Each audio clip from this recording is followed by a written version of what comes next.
Joining us from Washington is Justin Thomas Russell, Executive Director of the Global Foreign Policy Center of Washington, to discuss the latest developments related to the American economy. Welcome, sir, to the Economic Bulletin. And first off, if you could tell us the potential economic impacts of Trump's proposed $163 billion federal spending cut. Well, it's going to create a fight in Capitol Hill and in Congress. It's going to be a fight as to what programs get cut. No congressman wants to have a program that could directly affect their own district. And quite frankly, there's a lot of programs that could affect red Republican districts and take money, jobs, or economic growth away.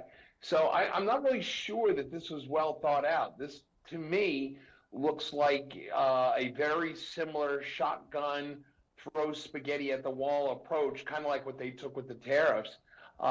It's not that easy. There is a lot of strategic and surgical cutting you're going to have to do to cut that much funding without affecting somebody's district that's important to Donald Trump getting elected.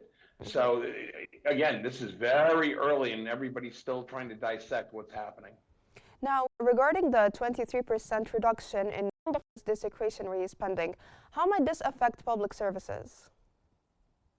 Well, I mean, if you look at, the effects of money that goes to the Department of Health and Human Services, the money that would go to public health service, those in rural communities that depend on public health service clinics for their medical care, that could get cut. They may have to travel 2 or 3 hours to see a doctor for either routine or even in some instances emergency medical care. You look at postal service. Does the postal service get some of their funding cut? There are communities, rural communities, that could be very directly impacted by mail and package delivery. The bottom line here is, and this is what I don't think the Trump administration has thought about, is when you talk about non-discretionary or discretionary non-defense spending cuts, it cuts into healthcare, it cuts into public services. Does this affect Social Security and the offices that support Social Security recipients? There's a lot taking a closer look at the affected sectors, I want to build on this. How could these cuts affect federal funding for education, health, and infrastructure as well? Well, if you look at the programs that would be affected, basically all civilian agencies, let's talk about Department of Transportation. That means that some highways might not get fixed. There are potholes or the guide rails that are required for highway safety may not be installed or properly maintained. Education, well, Department of Education is going to be gutted anyway. So that means that the states are going to be reliant. The question is, do the states have the funding and the capacity to support growing education needs at the local state level? You look at, we already talked about healthcare, even air safety. You talk about, are you going to make cuts to the Federal Aviation Administration? Does that mean, are you going to be able to fill all of those empty seats in the air traffic control towers and the air traffic centers that have been the focus of a lot of scrutiny, especially by the Trump administration? If you can't fill those, is air safety going to be impacted? There's a lot of direct impacts in this. Now, sir, given the recent slowdown in job growth, how significant is this in the context of broader economic policy? Excuse me. Well, we have to be really careful about this. The numbers that the Bureau of Labor Statistics put out is kind of a little bit of an identity crisis.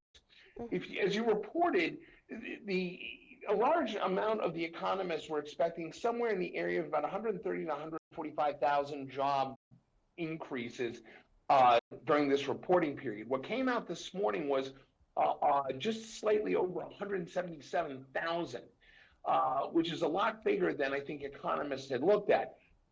What the economists here that I've talked to in Washington and in the eastern part of the U.S. are saying is that this is really a conundrum as far as having an economy that should be displaying signs of stress, but yet we're still continuing to grow, yet we still haven't really felt the repercussions of the Trump administration. The jobs that were reported happened last week before the last ships with tariff goods coming in from overseas are going to make landfall here in the United States. So I think it's still early to tell exactly what the impact is, because right now, we're seeing a hold on cuts in interest rates. At the same time, we're seeing job growth. That doesn't necessarily coincide or make sense economically here in the United States. Now, tackling the elephant in the room, which are the rising tariffs, to what extent are they already impacting construction and employment sectors? Well, the tariffs are, as you reported, we're starting to see a slowdown in residential home builds.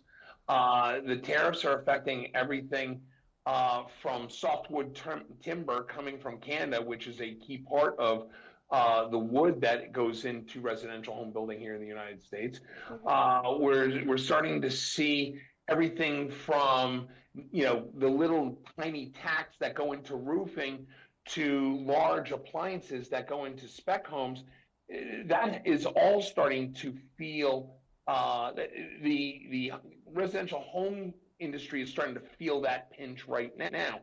The other thing we have to look at when it comes to the residential home and even commercial real estate building situation is the immigration question. The immigration question, I think, could be as big an impact on the future of the residential housing industry as much as tariffs could. Because what we have to realize is a lot of the labor that goes into building these homes are migratory. They go from area to area throughout the country, almost on house building seasons. If you start taking away a large portion of that migrant workforce, I think that's going to impact the cost of housing as much as tariffs. And the tariffs, we still haven't seen the true impact of tariffs on everything, on all the trading partners, China, Canada, Mexico, Brazil. Those all have components into building residential housing here in the United States. Now, sir, I have to ask you about China and the recent development, which is the proposed talks. Could they actually lead to a meaningful de-escalation in the trade war? Quite frankly, that's up to Donald Trump.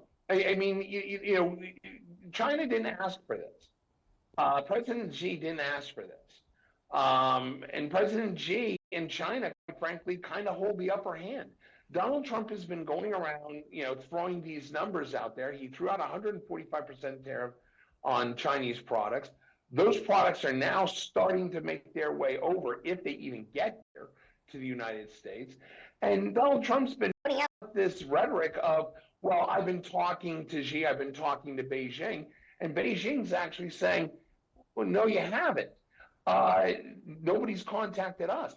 The reality here is, I think Donald Trump and the White House overplayed their hand in the tariff situation, and quite frankly, right now, China has the high-end coverage to be able to kind of drive the deals here. Donald Trump really doesn't have a leg to stand on because we are so intertwined and interdependent in the just-in-time logistics and the cheap products like electronics, footwear, clothing, appliances, all that cheap stuff that we buy from China and the Far East basically affects our economy, and Donald Trump's got to realize that. Lastly, sir, integrating Harvard into our conversation, what legal and economic ramifications could arise from Trump's push to strip Harvard of its tax-exempt status? It's not going to work.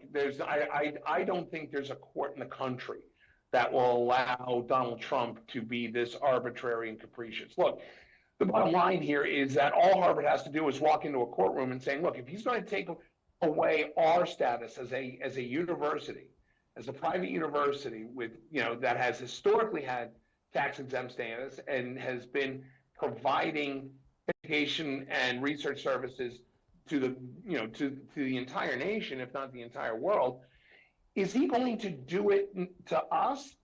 And will he hold his allied or, universities? Like, will Donald Trump take away the tax exempt status of Oral Roberts University or Liberty University or Texas Christian or any of the Baptist universities that are aligned with him?